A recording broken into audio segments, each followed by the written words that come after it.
Daniel Ashworth Cole, billionaire founder of Ashworth Cole Holdings, had not laughed in 12 years. Not at his board chairman's polite jokes. Not at the talk show monologues his press team insisted he watch. Not at the marketplace performers his daughter Lily had been wheeled past on her 7th birthday.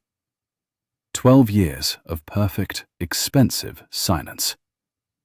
And then, on a rainy Tuesday in October, a humble nanny named Quinn Marlowe walked into his Manhattan office, looked him in the eye, and did the unthinkable. She made him laugh. The interview was supposed to last 7 minutes.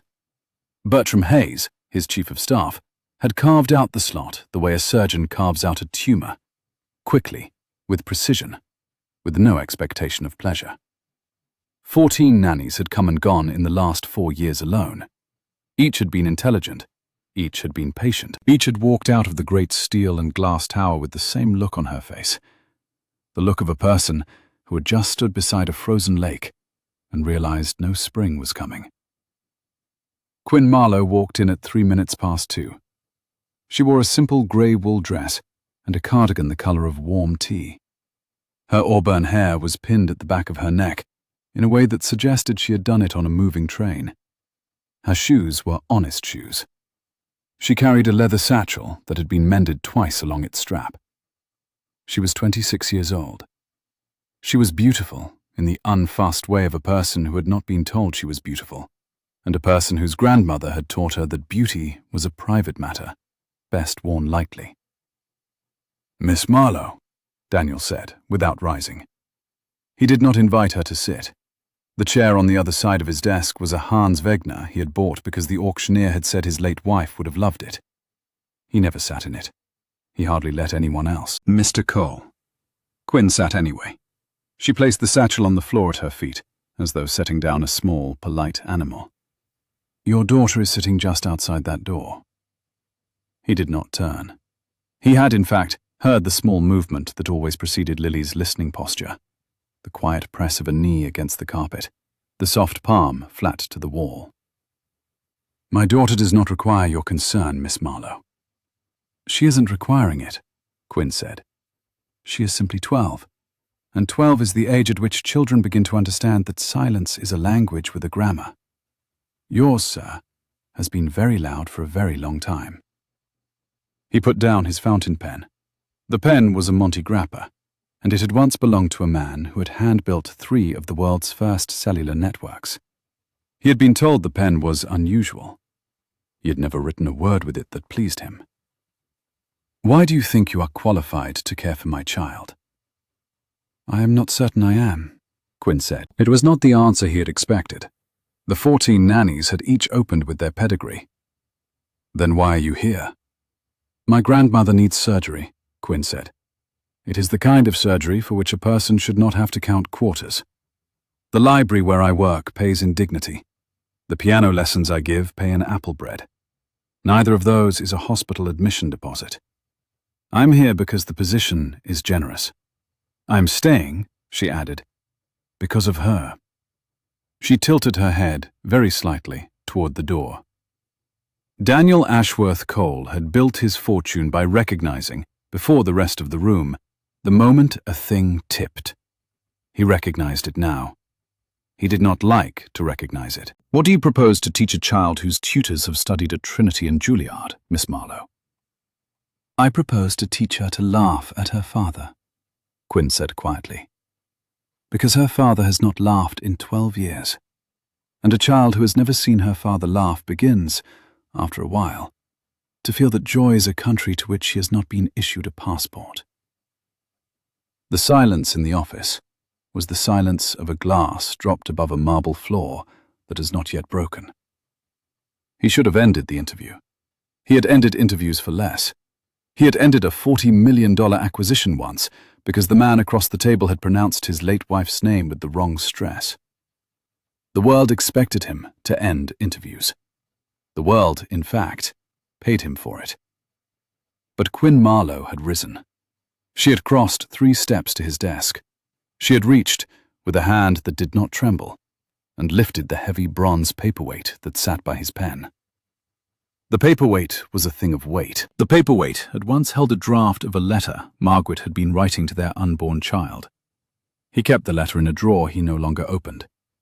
He kept the paperweight on the desk, because to remove it would mean admitting it had once held something.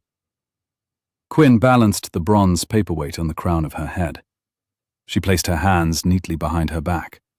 She walked very slowly the length of his office, spine straight, shoulders set. The exact, severe stride of a man who had spent a decade believing his back was the only thing holding the world up. She was doing him. It was a small, terrible imitation. It was kind. It was without cruelty. It was, in fact, the gentlest mockery that had ever been performed in a Manhattan high-rise. The paperweight stayed perfectly still on her hair. She made it to the window. She turned. She walked back. She set the paperweight with great care in its place. She did not smile. Outside the door, there was a sound he had not heard since the year he had lost his wife. It was the sound of his daughter, laughing.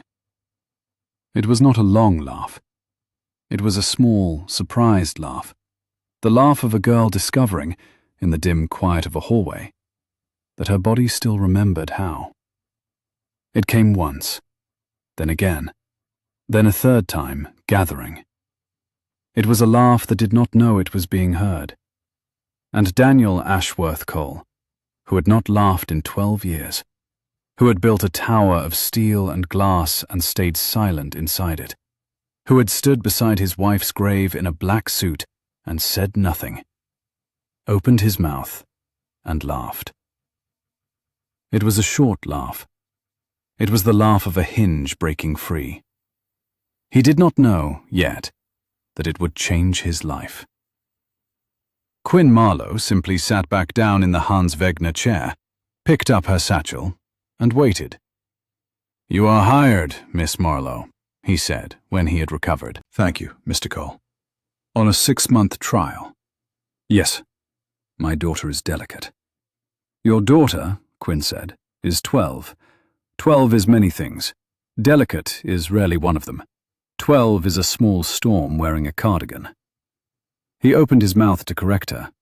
He closed it. He had, in his life, conceded twice. Once to his wife, on the matter of the white roses she had planted in the courtyard of the Hudson Valley estate, and once, 11 years earlier, to Bertram, on the matter of the funeral hymn. He conceded now. "You will start on Monday." "I will start tomorrow," Quinn said, "if you will let me." "She is listening, sir, and a child who has been given the smell of bread should not be made to wait until Monday to eat it." He nodded. She rose. She crossed to the door. She opened it gently, as though setting down a sleeping animal. On the other side, Lily Cole, 12 years old, dignified, dressed in the careful linen and dark velvet of a girl raised by tutors and silence, stood with her palm flat to the wall. Quinn knelt down. She did not gather Lily into a hug. She did not call her sweetheart. She held out her hand. "My name is Quinn," she said. "I am very bad at piano. I'm going to need help." Lily took her hand. Bertram Hayes, who had stood in the corridor through the entire interview holding a tablet and a fountain pen, had not realized he was crying until the tablet trembled in his hand. The drive home that evening was, for Daniel, the first drive in 12 years that did not feel like a corridor. He sat in the back of the Maybach. He did not look at his phone. He looked, instead, at the rain on the window and at his own faint reflection in the dark glass, and he found, with a kind of slow surprise, that the reflection's mouth was no longer set in the firm, hard line he had carried since the morning the doctor had walked out of the delivery room and said, very gently, that they had done everything they could. The reflection was almost soft. In the next car back, Bertram Hayes typed a single line into his private notes, the notes only he and the Lord above ever read. The girl made him laugh. The girl is staying. The white roses had bloomed late that year, in the courtyard of the Hudson Valley estate. They were blooming now, in the sealed courtyard he had not walked through in 11 years. He had not noticed. The gardeners had not been allowed, by his standing order, to mention them. But the roses had bloomed anyway, and on a rainy Tuesday in October, a girl named Quinn Marlowe had carried, into a glass tower in Manhattan, the smell of apple bread and a paperweight balanced on her head. In the long quiet of the Cole household had been, very quietly, broken open. The story of how it then mended, and what it cost, and who tried to break it again, is the story you are about to hear. 12 years earlier, on a clear blue morning in late September, Margaret Vance Cole had walked into the maternity wing of the Margaret Stillwater Memorial Hospital, the very hospital that, after, would carry her own name in private grant records, wearing a navy coat and a string of pearls she had inherited from her grandmother. She had carried a small overnight bag and a paperback of poems. Daniel had been at her side. Daniel had been smiling. Daniel had been 26 years old, and at 26, he had still been a man who smiled. The labour had been long. The labour had been ordinary. At 3 in the afternoon, Lily Margaret Cole had been laid, slick and wailing and perfect, on her mother's chest. Margaret had laughed through tears. Daniel had laughed through tears. The nurse had laughed. The whole room had laughed. It was the last time he laughed. By 6 in the evening, Margaret was gone. The doctors had said the words quietly. They had said the words with the precise gentleness of people who knew that gentleness was the only currency left. An undetected condition, an unforeseen reaction, a mathematical accident wearing the face of a young mother. Daniel had stood in the corridor with a swaddled, sleeping infant in his arms and a wife whose hand was still warm on the other side of the closed door. He had not laughed since. He had built. He had built the way men build when grief has nowhere else to go. He had taken his father's modest hotel chain and stretched it, in 11 years, into a global luxury portfolio with a tech arm that was, in its quiet ways, restructuring the way the wealthy of 3 continents traveled and slept. He had bought a Manhattan tower that occupied an entire block. He had bought a Hudson Valley estate of 300 acres behind iron gates with a white rose courtyard he could not walk through. He had built a wall around his daughter the way other men build walls around their countries, with intent, with budget, with a constant, quiet fear. He had hired tutors. He had hired security. He had hired 14 nannies. He had not, in 12 years, attended a school recital. He had not taken Lily to a marketplace. He had not let her ride in the front seat of a car. He had told himself this was love. He had told Bertram, once, in a rare, unguarded hour, that this was what love looked like, when it had already lost everything once. He had not been certain Bertram believed him. Bertram, in any case, had not corrected him. Lily had grown up dignified. Lily had grown up reading. Lily had grown up playing the piano in the music room, with the long windows that overlooked the White Rose courtyard. The courtyard she had been told her mother had planted. The courtyard she was not, by standing order, permitted to enter. The piano had been Margaret's. The bench was a little high for Lily's legs. The pedals were a stretch. Lily had stretched. Lily had played because the keys were the closest thing she had to her mother's hand. She had not laughed often. She had not been, anyone would have said, an unhappy child. She had simply been a child of unmoving water. The 14 nannies had each tried in turn. The first had tried sweetness. The second had tried discipline. The 5th had tried therapy puzzles. The 11th had tried a small dog. The dog had been kind. The dog had not been the matter. The matter had been that the house, at its centre, was holding its breath. And a child cannot exhale when the house is holding its breath. Bertram had been the one to find Quinn. He had been the one, in fact, to push Daniel to interview a candidate who had no graduate degree, no nanny agency, no formal pedigree, only a recommendation from the head librarian at the small Hudson Valley Public Library, where Quinn worked 4 days a week. and a second recommendation from a piano teacher in Cold Spring who had used the words in her email, "The most patient ear I have ever placed a child under." "Sir," Bertram had said, 3 days before the interview, "I think we have run out of nannies. I think we have, perhaps, also run out of nannies." It was a Bertram joke. Daniel had, predictably, not laughed. "Bring her in," he had said. 7 minutes. It had taken 19 minutes in the end. The first 7 had been the interview. The next 12 had been the rest of his life rearranging itself, very quietly, around the new shape it had been given. Quinn Marlowe had not slept the night before the interview. She had lain awake on the narrow bed in the small upstairs room of her grandmother's house in Cold Spring. The house was old. The house was warm. The house smelled perpetually of cinnamon and cedar and the lavender her grandmother grew in pots on the kitchen sill. Outside the window, the Hudson moved past in the slow dark, the way the Hudson always moved. Her grandmother June had baked apple bread that morning. June baked apple bread the way other women said prayers, with discipline and with feeling. The kitchen smelled of it now. June was downstairs reading. Quinn could hear the soft turn of a page. June Marlowe was 73 years old. June had raised Quinn from the age of 8, when Quinn's parents had gone off the bridge in the storm of 2008.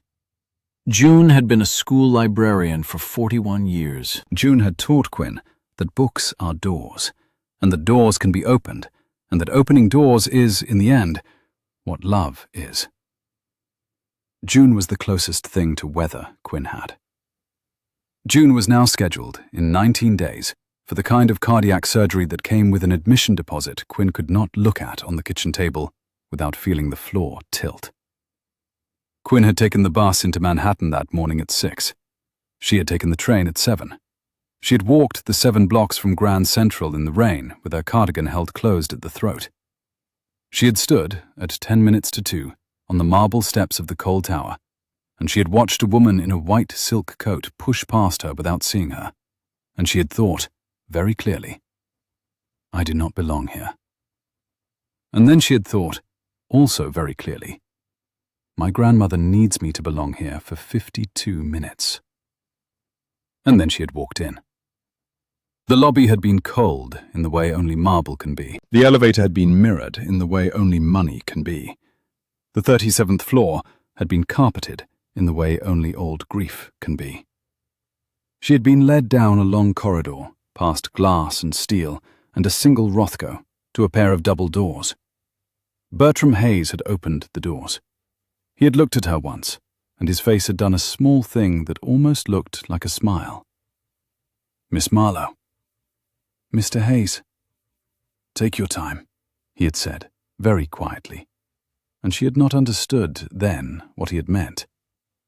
It was as she stood in the corridor outside Daniel Cole's office, smoothing the cardigan at her wrists, that Quinn had first heard it. She had heard the small rustle of a knee against carpet. She had looked down, and there, against the wall, in the careful linen and dark velvet of a girl raised by tutors and silence, was a child of about 12, listening with her palm flat to the wall. The child had looked up at Quinn. The child had not smiled. The child had simply taken, with her free hand, the pinky of Quinn's right hand, and had held it. Quinn had knelt. "Are you Lily?" The child had nodded. "I'm going in," Quinn had whispered. "I'm going to try to make him hire me. I'm not very good at offices." The child had said, in a small voice that had not been used in a while, "He doesn't laugh." "I know. He hasn't laughed since I was born." Quinn had taken in a slow breath. She had let it out. She had thought, in that breath, of her grandmother's hands kneading dough. She had thought of the 73 years June had spent baking apple bread, and of the way June had taught her, when she was 9, that a person who has stopped laughing is a person who has been, very quietly, drowning. She had thought of the paperweight she had glimpsed, just beyond the open door, on Daniel Ashworth Cole's enormous lacquered desk. "All right," she had said. She had stood. She had pushed open the doors. She had walked in. And the rest, as Bertram Hayes wrote later in his private notes, was history of a particular rainy October sort. The first week was reconnaissance on both sides. Quinn moved, with one small suitcase, into the guest cottage on the Hudson Valley estate. The cottage was a converted carriage house with whitewashed beams and a kitchen that opened onto the rose courtyard through a blue-painted door. The blue door had not been opened in years. The hinges had to be coaxed. Quinn coaxed them on her second morning with a small pot of oil from the head gardener, who watched her do it with the careful, measured wonder of a man watching a comet come into view. "Ma'am," the head gardener said. "Quinn. Quinn. The white roses. They are Mrs. Cole's." "I know. The order in the household has been that no one has anyone asked Lily." The head gardener was quiet. Then he said, "No, ma'am. I think we ought to." She did not, that morning, take Lily into the courtyard. She simply opened the blue door. She set a chair beside it. She propped the door so that the smell of the white roses, sweet, faintly green, with the warm undertone of old stone, drifted into the kitchen of the carriage house. Then she made tea. Lily came across the lawn in her careful linen and dark velvet at 9:30. Lily had been told, by Bertram, that she might visit the carriage house at any hour she chose. Lily had not been told, by anyone, what she might say once she got there. "Hi," Quinn said from the kitchen. "Hi." "There's tea." "I don't drink tea." "You will drink this tea," Quinn said. "It has honey and a little lemon, and my grandmother makes it for people who have been holding their breath for too long." Lily sat. Lily drank the tea. Lily looked, very slowly, at the open blue door and at the white roses moving softly in the small wind. "My mother planted those," Lily said. "Yes. My father doesn't like them." "Your father," Quinn said, "is afraid of them." Lily set down her cup. "He told you that?" "He didn't have to. He has a paperweight on his desk that used to hold a letter, and he keeps the paperweight, and he doesn't read the letter. The roses are a bigger paperweight. He keeps them. He doesn't walk through them. It's the same thing." Lily was quiet. Lily was 12. Lily had read every book in her father's library that was not locked, and most of the ones that were. Lily understood paperweights. "Are you going to make him walk through them?" "I'm not in charge of him," Quinn said. "But I am in charge of you for a little while. And I think we might walk through them today, you and I, if you want." Lily nodded. They walked. Lily kept very close to Quinn. The courtyard was small and round, with a low stone wall. The roses had grown shaggy. The roses smelled of summer, even in October. At the far end was a stone bench, and on the stone bench, weather-worn but still legible, was a small brass plaque that read, 4L from M, 2014. Lily put her palm on the plaque. She did not cry. She did not shake. She simply pressed her palm flat, the way she had pressed it against the wall outside her father's office. "She knew my name," Lily said very quietly. "She did. He never told me she planted these." "He couldn't," Quinn said. "Not because he didn't love you, because he loved her, and he hasn't had anywhere safe to put that love down." Lily looked up at her. "Is that what you do?" "What?" "Find places for people to put things down." Quinn thought about this for a while. Then she said, "I think it's what my grandmother taught me to do. I'm only a beginner." Lily took her hand. They walked back through the white roses. They left the blue door open behind them. That night, when Daniel Cole flew up from the city in the helicopter, an arrival he had timed, for years, to coincide with Lily's bedtime, so that he might kiss her on the forehead and not have to speak to her. Lily was not in her bed. Lily was in the kitchen of the carriage house, in her dressing gown, eating cinnamon toast, with a small smudge of jam on her chin, listening to Quinn play, very badly, a Chopin nocturne on the upright piano in the corner. Daniel stood in the doorway of the carriage house, in his black overcoat, with the reins still on his shoulders. "It's 9:15, he said. "Yes," Quinn said. "She is on toast, sir, not on cocaine." Lily, with jam on her chin, made a sound that was almost certainly the second laugh of her life. The first true rupture came on the third Saturday. It came, as ruptures often do, in the form of a photograph. Quinn had taken Lily into the village of Cold Spring, where the Saturday farmers' market spilled along the brick sidewalks of Main Street. Quinn had taken Lily because Lily had asked, very quietly, on the previous Tuesday evening, what apple bread was made of. Quinn had answered, "Apples, mostly." Lily had said, "I have never bought an apple." Quinn had set down her teacup. It was not, Quinn would say later, a decision. It was the way water finds the floor. They had gone in Quinn's grandmother's old station wagon, because the Maybach would have been a small parade. Lily had worn jeans, borrowed from Quinn's youngest cousin, and a plain grey jumper. Lily had stood beside an apple barrel and had reached, with her small, ungloved hand, into a bin of cold red apples, and had laughed when the proprietor, a man with a beard down to his collarbone, had pressed an apple gently into her palm and said, "Pick the one that talks back." A photograph had been taken. A photograph is always being taken. The photograph had ended up, by Sunday morning, on the third page of a glossy weekly that lived for the leaks of just such photographs. The headline had read, "Who is the bargain bin babysitter whisking away the Cole heiress?" Bertram had brought the magazine to Daniel at 6 in the morning. Daniel had read it standing. Daniel had read it twice. Daniel had then, in a voice so quiet Bertram had almost missed it, asked Bertram to bring Quinn Marlowe up to the main house. She came in jeans and a sweater. She had been kneading dough. The library where he received her was the library in which he had, over 12 years, signed 341 contracts, fired 6 chief executives, and ended 1 engagement of state. It was a room designed to make a person small. Quinn did not appear to know that. "You took my daughter into a public market." "Yes." "Without security." "There were apples, sir. They are not, as a rule, armed." "There is a photograph." "Yes." "Of my daughter." "Yes." "In a magazine." "It is a very ugly headline," Quinn agreed. "I'm sorry for the headline. I am not sorry for the apples." He stared at her.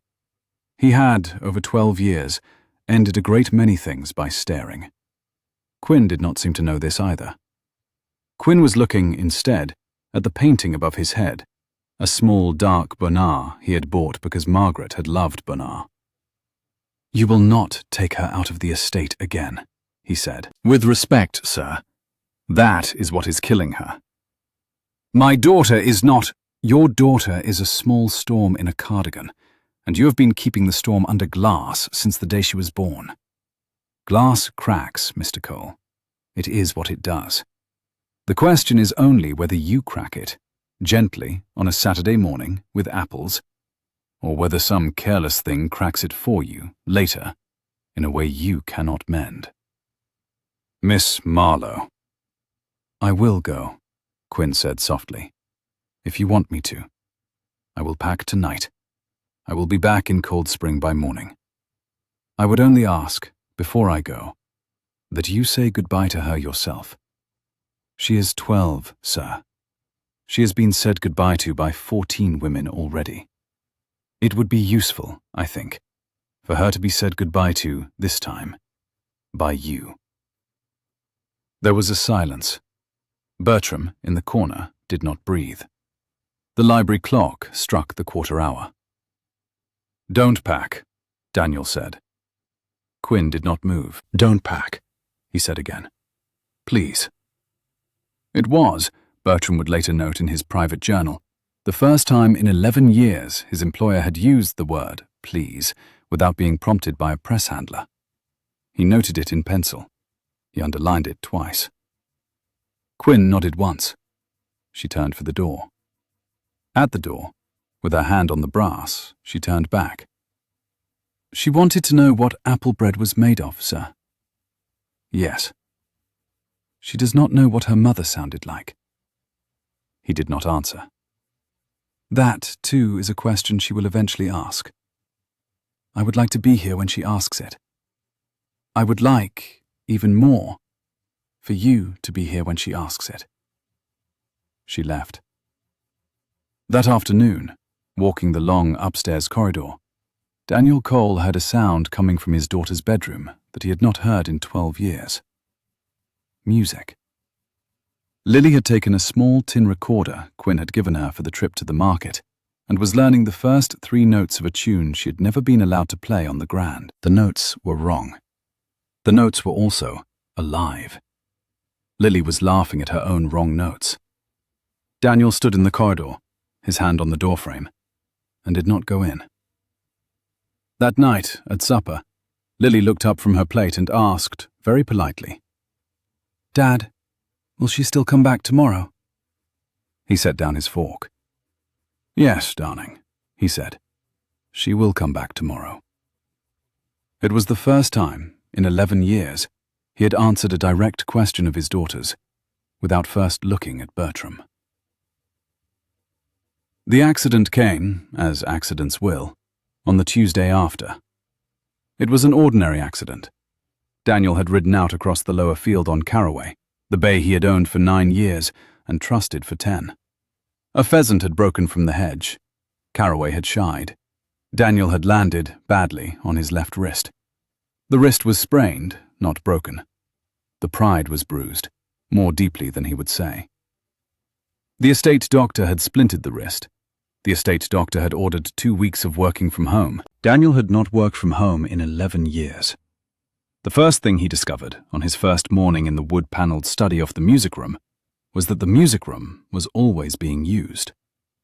Lily was there, at the grand, working through a Schumann piece that was 3 years too old for her. Quinn was there, beside her, with a small dog-eared score balanced on her knee, doing something Daniel had not seen anyone do before. Playing, very deliberately, the wrong note, a half-tone below where Lily was supposed to be, every time Lily got to the difficult passage. "You're doing it on purpose," Lily said. "I am." "Why?" "So that when you play the right note, you will hear it twice as clearly, and so that when I play the wrong note, you will not be afraid of one." Daniel stood in the doorway with his splintered wrist. He had not announced himself. He had not meant, exactly, to be there. The music room was, on his floor plans, the closest room to his study, and the door of his study had failed to close all the way that morning, and he had stood up to close it, and he had stopped. Quinn looked up. She did not appear surprised to see him. "Mr. Cole." "Miss Marlowe." "Come in," Lily said, before he could make a polite retreat. "She's bad on purpose. It's funny." "Is it?" "Sit," Lily said, with the sweet imperiousness of a child who has, for the first time, an audience she wants. "Quinn, do the badness." Quinn did the badness. Lily corrected her. Lily laughed. Daniel, very slowly, sat down in the small wing chair by the window, the chair Margaret had once used to nurse Lily in. He had not sat in it in 12 years. Quinn glanced at him, once, the way a woman might glance at a deer she had not meant to startle. She returned to her wrong notes. For 2 weeks they fell into a rhythm. Mornings, Daniel worked on his laptop in the study. Late mornings, Quinn brought him tea, black, no sugar, a sprig of mint from the kitchen garden, and set it on his desk without speaking. Afternoons, the music room. Evenings, supper at the long oak table, the 3 of them, with Mrs. Halleck at the sideboard moving a half-step quicker than usual, as though she too had begun to breathe. After supper, the library. After the library, bed. He learned things. He learned that Quinn's father had been a high school physics teacher. He learned that her mother had been a pediatric nurse. He learned that they had gone off the bridge in the storm of 2008, and that June had taken Quinn home that night and had baked apple bread until dawn, because June had not known what else to do. And Quinn, who had been 8, had eaten 2 slices and had slept in June's lap on the kitchen floor. He learned that Quinn read poetry.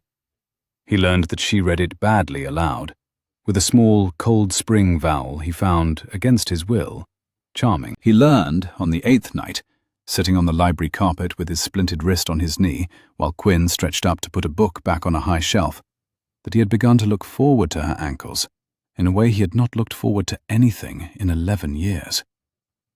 He told no one. On the 10th night, he asked her, very quietly, "What was your grandmother like when she was younger?" "She was kind," Quinn said. "She is still kind. She is just slower now." "Will she be all right after the surgery?" Quinn was very still.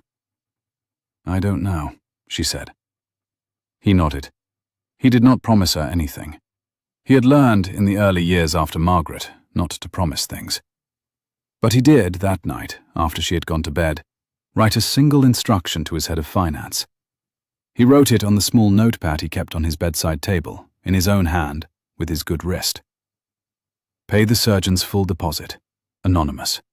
Do not tell Bertram. Do not tell her." He tore the page off. He folded it. He sealed it. He gave it to his head of finance the next morning. The white roses, in the small courtyard outside the music room window, were beginning to drop their last petals. Olivia Vance arrived on a Thursday. She arrived in a black Range Rover, with Camille Reyes in the passenger seat and a lawyer named Halworth in the back. She arrived without an appointment. She arrived, as she had arrived every 6 months for 12 years, with a thin smile and a short list. Olivia was 36. Olivia was Margaret's older sister. Olivia had the same delicate bones as her sister and none of the warmth. Olivia had, in the 12 years since Margaret's death, made it her quiet life's work to ensure that her sister's child grew up in the Hamptons, with a Hamptons riding instructor and a Hamptons piano teacher and a Hamptons therapist, rather than in a sealed-off Manhattan tower with a father who would not come out. Olivia had been told, by a friend of a friend, about the bargain bin nanny. Olivia had not liked what she had been told. She came up the marble steps. She did not ring the bell. Mrs. Halleck opened the door before her gloved hand could touch it. "Olivia." "Where is he?" "In the music room." "With?" "Mrs. Halleck," Mrs. Halleck said very evenly, "is the housekeeper, man, and not, with respect, the family register." Olivia walked past her. The music room was, as it had been every afternoon for 2 weeks, occupied. Lily was at the Grand, working on the Schumann. Quinn was at her side. Daniel was in the wing chair by the window, his splint off, a book on his lap. He had not been reading. He had been listening. Olivia took it in. Olivia took, in particular, in the open blue door across the courtyard, the cup of tea on Daniel's side table, the cardigan over the back of his chair, which was not his cardigan, the girl at the piano, the small, frequent, unmistakable smile on the girl's lips. "Daniel." "Olivia." "This is Camille. You remember Camille." Daniel rose. Camille Reyes was 28.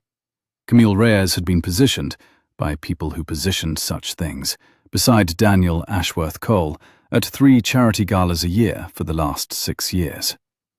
Camille was beautiful in the way of people who have been told they are beautiful since the age of 4.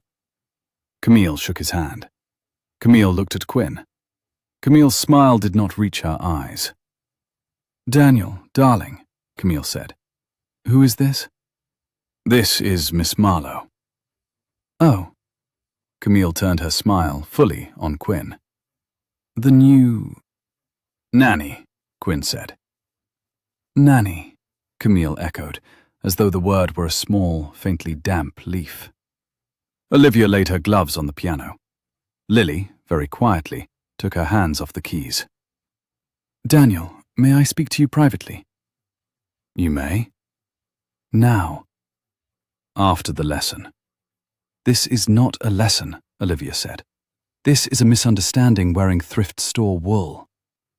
Quinn did not flinch. Lily did. Daniel saw it. "After the lesson, Olivia." Olivia sat. Camille sat. The lawyer Helworth sat. Lily turned back to her keys. The Schumann resumed. Half an hour later, in the library, Olivia laid out her case with the practiced ease of a woman who had been laying it out, slightly differently, for years. There had been a photograph. There was now a public discussion. There was a board meeting in 9 days. There was a pre-existing custody motion she had been advised never to file. There was a new motion she had been advised urgently to file. There was Camille, who had, with the natural goodness of her sex, agreed to be available for the press as a stabilizing presence in Lily's life, should one be necessary. There was, in short, a choice. "You have a fortnight," Olivia said. "Send the girl back to her library. Take Lily to the Hamptons for Christmas. Be photographed with Camille. Or I will go to court, and I will win, and I will not, this time, lose her sister's child to a man who has spent 12 years performing his grief, and has now chosen to perform something more embarrassing in its place." Daniel looked at her for a long time. "You said that to me once before, Olivia." "I said many things to you once before. I would prefer," she said, "to say none of them again. Please." He said nothing. She rose. She gathered her gloves. At the door of the library she turned.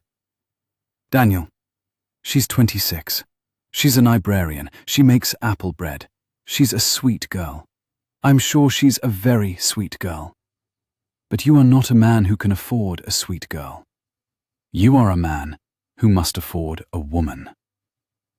She left. Camille left after her. Camille kissed his cheek at the door. Camille's perfume stayed on his cheek for an hour. That night, the press release went out. Ava magazine, in its Friday issue, ran a 4-page profile of Camille Reyes that referred to her twice as the woman beside Daniel Cole. On page 3, in a photograph taken at a charity event 2 years earlier, Camille's hand rested, with great photographic care, on Daniel's forearm. In the carriage house kitchen, Quinn read the magazine, and put it down, and made a pot of tea, and did not say anything to Lily. Lily, at the table in her dressing gown, read the magazine over Quinn's shoulder, and did not say anything either, and finished her toast, and went to bed. In the music room that evening, the grand piano sat closed. The Margaret Cole Memorial Children's Hospital benefit was held, every November, in the great ballroom of the plaza. It was, of all the events on the Cole calendar, the one Daniel had not, in 11 years, missed. It was the one event at which Lily had ever performed in public, a single short piece every year at the end of the program, with Daniel standing in the wings. This year, Lily had been preparing the second movement of a Brahms intermezzo. This year, Lily had been preparing it with Quinn. The ballroom was full. The ballroom was, in the way of such ballrooms, more full of cameras than of guests. Olivia was at table 1, Camille was at table 2, the lawyer Halworth was at table 3. Quinn was at table 14, beside Bertram, in a borrowed dress Mrs. Halleck had pulled down from a dressing-room cedar wardrobe with the tag still on. The dress was midnight blue. The dress was simple. The dress made Quinn look, Bertram had told her quietly, like the kind of woman who was about to be photographed without knowing it. Daniel, in the wings, watched his daughter walk out. She was 12. She wore a pale grey velvet dress, and her hair was braided down her back. She walked, as she had been taught, with her hands folded in front of her. She reached the bench. She bowed. She sat. The ballroom hushed. She placed her hands on the keys. She did not move. 3 seconds passed. 4. 5. The first murmurs began to ripple through the room. A photographer's flash went off. Lily's shoulders stiffened. Daniel started forward. Bertram, in the wing opposite, started forward. Olivia, at table 1, lifted her chin in the soft, satisfied way of a woman watching a long-prepared narrative arrive on time. Quinn rose, at table 14, and walked, in her midnight blue dress, across the parquet of the ballroom and up the steps to the stage. A second wave of murmurs. 2 more flashes. She did not look at the room. She sat down on the bench beside Lily. She put her hands on the keys, alongside Lily's. She bent her head. "Wrong notes first," she whispered, "just to clear them out." She played, very softly, the wrong note. It was a half-tone below the first note of the Brahms. The ballroom heard it, and did not understand it, and went still. Lily, after the smallest hesitation, played the right note above it. Quinn played the wrong note again. Lily played the right one again. Quinn played a small, comic, deliberate cluster. Lily, in the silence of 3,000 watching guests, laughed. It was a small laugh. It was unmistakable. Then they played the Brahms. They played it as a duet that had not been arranged. Quinn took, very lightly, the undervoice. Lily took the melody. Quinn's playing was not professional. Quinn's playing was, in fact, not even very good.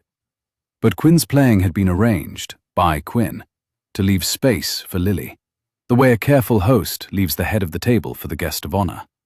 And Lily, who had never been a guest of honor, played as she had never played in her life. She played her mother's piece. She played it whole. When the last note faded, the ballroom did not breathe for a count of 2. Then it stood. Then it clapped. Then it kept clapping, until the chairwoman of the gala had to come up and tap her microphone 3 times to call the room back. Daniel did not wait for the chairwoman. He walked out, in his dinner jacket, onto the stage. He took the microphone himself. He cleared his throat, in the way of a man who has not used a microphone in 11 years. "Ladies and gentlemen," he said, "the young lady at the piano is my daughter, Lily Cole. She is the bravest person I have ever met. And tonight she has played a piece her mother loved, and she has played it whole. And she has played it because of the woman beside her. That woman is Quinn Marlowe. She is my daughter's nanny. She is also, I think, the most graceful person to have walked into a Cole household in 12 years. We owe her, I owe her, far more than thanks." A photograph was taken in that moment from the second balcony. The photograph would, by morning, be on the cover of 3 magazines. The photograph showed Daniel Cole at a microphone, his face turned 3/4 toward a small bench at the rear of the stage. His expression, in the photograph, was an expression that had not appeared on his face in any photograph in 11 years. It was the expression of a man who had been, very quietly, undrowned. Olivia, at table 1, smiled with her teeth. Quinn, at the bench, with her hands still light on the keys above Lily's, kept her eyes on Lily, and did not see the photograph being taken. Lily, at the bench, with her braid down her back and her hands on the right notes, looked up at her father, and she smiled, the way her mother had once smiled, in a hospital room, at 3 in the afternoon, 12 years before. The threats came, that night, in the corridor outside the green room. Daniel had stepped out for a glass of water. The corridor was empty. The corridor was lined with photographs of past honorees, in the way such corridors are. The corridor smelled of carnations and old wood. Olivia was waiting for him at the end of it. "Daniel." "Olivia." "That was very moving." "Thank you." "It will not be enough." He looked at her. "I have signed the motion," she said. "I will file it on Monday. Unless, by Monday, the woman is gone." "Olivia." "Camille has a series of photographs. So do I. So does Ava. The photographs are not, strictly, of anything. The photographs are of you putting your hand on the small of her back, in a kitchen, on a Tuesday. The photographs are of her cardigan over the back of your chair. The photographs are of the open blue door. The photographs do not need to be of anything. The story will write itself, Daniel, the way these stories always do. And the story will end with my niece being raised by a man whose judgment a court will, by Easter, find to be impaired. She paused. Unless the woman is gone. Olivia. I will not, this time, ask twice. She left. Daniel stood in the corridor with the photographs of past honorees around him. He had not, in 11 years, raised his voice. He had not, in 11 years, broken anything. He had not, in 11 years, been afraid of an outcome he could not, with a phone call, alter. He was afraid now. What he did not know was that, at the far end of the corridor, in the doorway of a side passage that led to the kitchens, Quinn Marlowe had been standing for the last 2 minutes. Quinn had been bringing back 2 glasses of water. Quinn had heard every word. She did not move. She waited until Olivia had gone. She waited until Daniel had walked, slowly, in the other direction, back toward the green room. Then she set the 2 glasses of water carefully down on a side table. She turned. She walked back through the kitchens. She let herself out a side door. She caught a cab on 6th Avenue. She rode it to Grand Central. She sat on the late train to Cold Spring, with her cheek against the cold window, and she did not cry, because crying was a luxury she had decided, at the age of 8, not to allow herself in motion. In the music room of the Hudson Valley estate that night, on the closed lid of the grand piano, she had earlier left a single, folded note. The note was, in her round, Cold Spring hand, 4 lines long. I will go quietly. I will not write. Tell Lily I am bad at goodbyes. Tell her the apple bread, when she is ready, is just apples, mostly. Q. Bertram Hayes found the note at 3 in the morning, when he came to wait up for his employer's return. He read it. He sat down on the piano bench. He wept, for the second time in 11 years, in the music room of the Cole household. In Cold Spring, in the kitchen of June Marlowe's small house, Quinn knelt by her grandmother's bed. June was 3 weeks past the surgery that, in the end, an unnamed donor had paid the full deposit on, the surgeon's office having phoned Quinn one Wednesday morning to say, very politely, that the matter had been settled. June was, miraculously, recovering. June's hand on Quinn's cheek was thin and warm. You came home, June said. I came home. That bad? That much. June was quiet for a while. Then she said, Tell me. Quinn told her. June listened. June did not interrupt. When Quinn had finished, June said, Then he will come. He won't, Gran. He will. He has a board meeting on Monday. He will come before the board meeting, June said, or he will come after it. And if he comes after it, he will come without his board. Which is the more interesting man to marry? Quinn laughed. It was a short, wet laugh. It was the first sound, in 2 days, that resembled herself. June patted her cheek. June fell asleep. Quinn stayed by the bed until dawn. In the Hudson Valley estate, Lily Cole did not go down for breakfast on Sunday morning. She did not go down for lunch. At 3 in the afternoon, Mrs. Halleck went up. Lily was sitting at the music room window, looking out at the white rose courtyard, with the closed score of the Brahms in her lap. My darling, you must eat. Where is she? She has gone home, sweetheart. Why? Because she was very brave, and sometimes brave people go home for a little while to recover. Will she come back? Mrs. Halleck did not answer. Will she come back?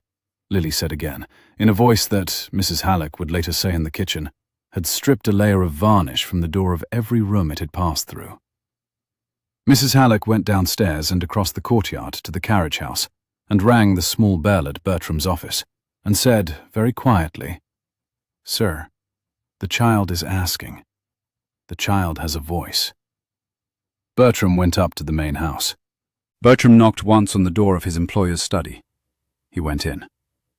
Daniel Cole was sitting at his desk, in the suit he had worn the night before, with the bronze paperweight in his hand. The drawer in which the letter had once lived was open. The letter was on the desk. The letter had, finally, been read. "Sir," Bertram said. "Yes?" "Your daughter is asking for Miss Marlowe." "Yes?" "You will go now." It was not, strictly, a question. Daniel set the paperweight down. He folded the letter, very carefully, and put it back in the drawer. He stood up. He did not call for the helicopter. He went to the garage. He took the small grey Volvo Mrs. Halleck used for groceries. He drove, himself, the 83 miles to Cold Spring in the Sunday afternoon rain. He did not call ahead. He stood, at 5 in the afternoon, on the sagging porch of June Marlowe's small house in Cold Spring. The porch had a wicker chair on it, and a pot of mums in their last bloom, and a tin watering can rusted into a brown the colour of autumn. The porch light was on. The kitchen window glowed yellow. He raised his hand to knock. He paused. Inside the kitchen he could see, through the lace curtain, Quinn at the table with her grandmother. June was wrapped in a blue shawl. Quinn was peeling a pear. They were not speaking. They were simply being in the room together, the way people who have been alive together for a long time are in a room. He knocked. The kitchen went still. Quinn looked up. She set down the pear. "Gran, it's him." "I gathered." "What do I do?" "You let him in," June said. Quinn went to the door. She opened it. The rain was on his shoulders. He held his hat. He had bought a hat. In 11 years he had not owned a hat. He had bought one that morning in the small village he had stopped in for petrol, in both hands. He looked, she thought, as though he had not slept. "Mr. Cole." "Daniel. Daniel. May I come in?" "For tea or for goodbye?" He looked at her for a long, raw moment. "Neither." He stepped past her into the kitchen. He nodded to June. June nodded back. June, with the small movement of a woman who had spent 41 years putting books into the right hands, nudged her own cup of tea 2 inches toward the empty chair at the table. "Sit, young man," June said. He sat. "Mrs. Marlowe." "June. June." "I will not go anywhere," June said, "because this is my kitchen. And at my age, the right to remain in one's kitchen is the only right I have firmly retained. But you may pretend I am not here." He smiled. It was a faint smile. It was, in fact, a smile. "I have not laughed in 12 years, he said. He was not looking at June. He was looking at Quinn, who was standing by the stove with her hand flat to the kettle. "I had not laughed since the morning I lost my wife. I had not laughed since they put my daughter in my arms and walked me out of a hospital room and told me, with the very particular gentleness of professionals, that gentleness was the only currency they had left. I had not laughed at a board joke. I had not laughed at a daughter's birthday. I had not laughed in the courtyard of my own house, where my wife planted her white roses. I had not, for 12 years, made a single sound that was not careful." Quinn did not move. Then a young woman walked into my office, 3 weeks ago, with apple bread on her cardigan, and the paperweight she did not know was sacred. And she balanced the paperweight on her head, and she walked across my office, and she did the unthinkable. She made me laugh. He paused. And then she made my daughter laugh. He looked, for the first time, at June, and then, in a kitchen, on a Tuesday morning, she made me hope, for the first time in 12 years, that the rest of my life might be a thing I would be allowed to want. June had set down her tea. "I am not a man who is good at saying these things. I will be very bad at them. I will be for some time, a man who learns. But I am asking you, Quinn Marlowe, here, in your grandmother's kitchen, in the only room I have walked into in 11 years that has not been mine. I am asking you to teach me. I am asking you to come home. I am asking you, when my daughter asks who is at the door tomorrow morning, to be at the door. He stopped. He looked at his hands. His hands were shaking. There is a board meeting tomorrow at 9. There is a custody motion that will be filed, unless I, in particular, do certain things. There is a magazine that will run certain photographs, unless I, in particular, sit beside certain women at certain galas. I will not do those certain things. I will not sit beside those certain women. I will lose, very possibly, a great deal. I do not, in this kitchen, this evening, care. He raised his eyes. I love you, Quinn. I am asking you to come home. Quinn did not move for a long moment. Then, very slowly, she crossed the small kitchen, and she sat down in the chair beside him, and she put her hand, gently, over his shaking one. You did not bring her.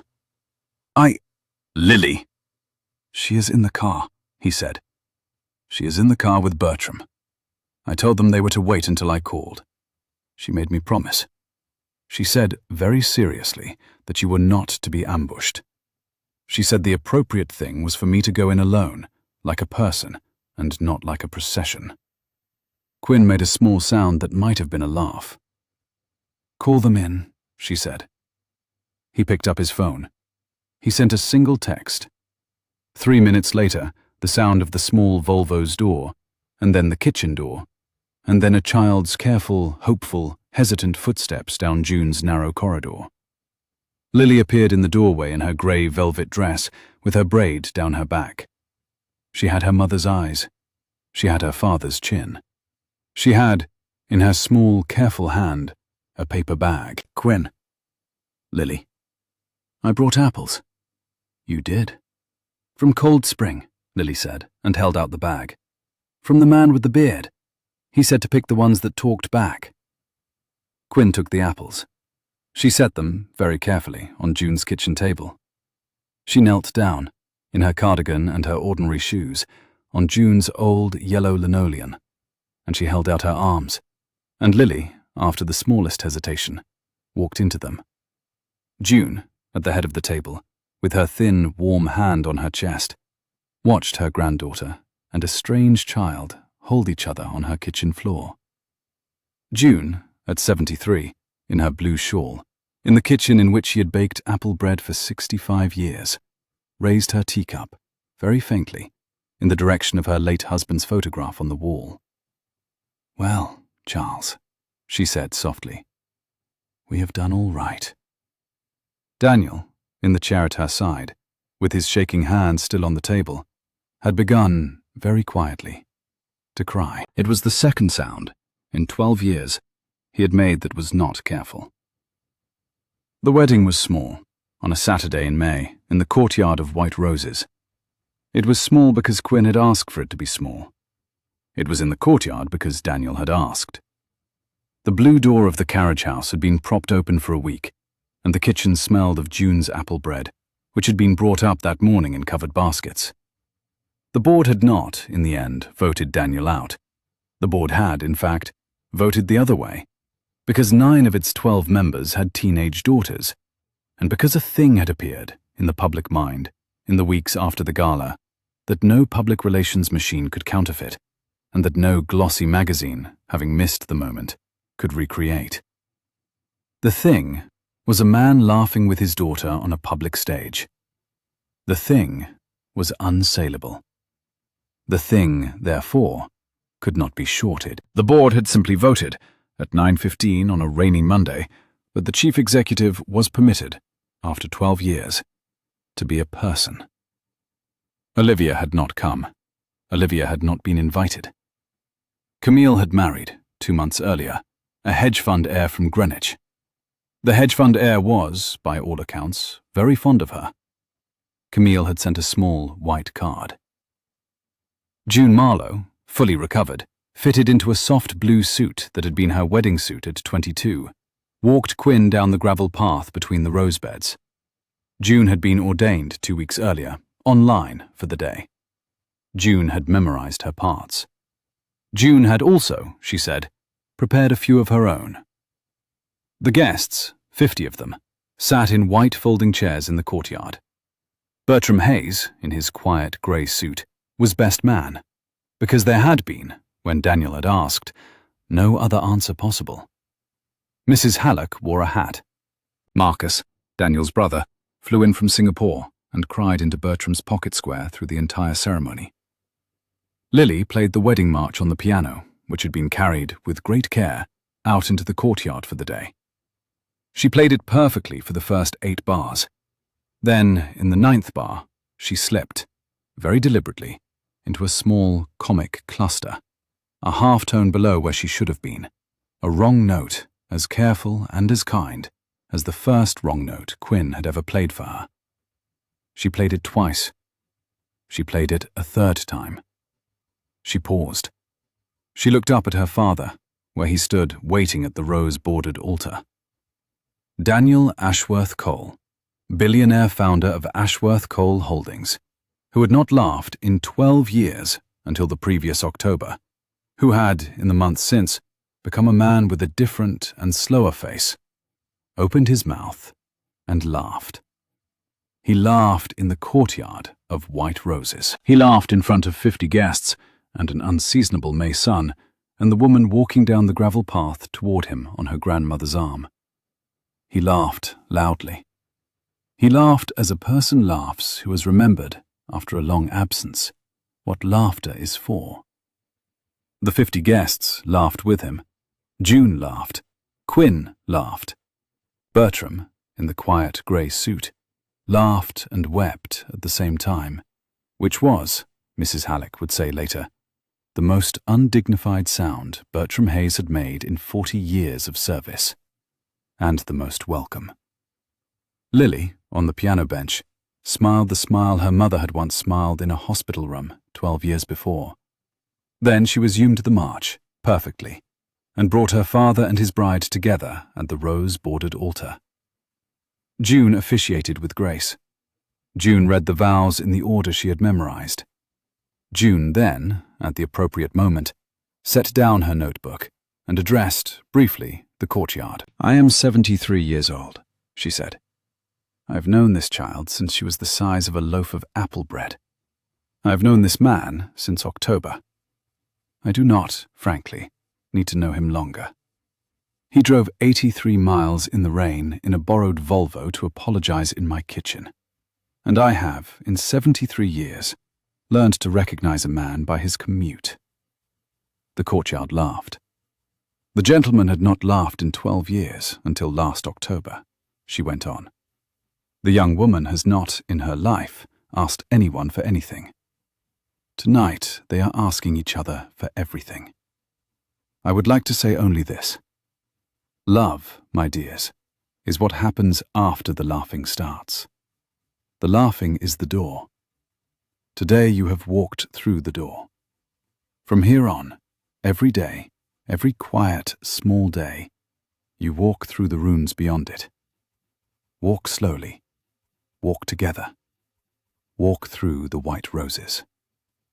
She turned to them. "By the power vested in me by the state of New York, the internet, and my own opinion, I now declare you husband and wife." He kissed her. He kissed her gently, with care, as if she were the first thing he had touched in 12 years that was not made of glass. The courtyard rose to its feet. That evening, when the guests had gone, when June had been driven home in the small Volvo by Mrs. Halleck for the apple bread plates, when the white folding chairs had been folded and stacked, when Lily had fallen asleep on the music room sofa with a piece of cake in her fist, Daniel walked, with Quinn's hand in his, into his study. He went to his desk. He picked up the bronze paperweight. He set it, very gently, on the crown of her head. She laughed. She walked, very slowly, hands neatly behind her back, the length of the study, in the small, simulated walk of a man who had spent a decade believing his back was the only thing holding the world up. She had done this walk for him before. She had not done it as his wife. She made it to the window. She turned. She walked back. She set the paperweight with great care into his hand. "I love you, Mr. Cole." "I love you, Mrs. Cole." "You made me laugh," she said, "the night you came in the borrowed Volvo." "You made me laugh," he said, "the afternoon you balanced this on your head." He kissed her again.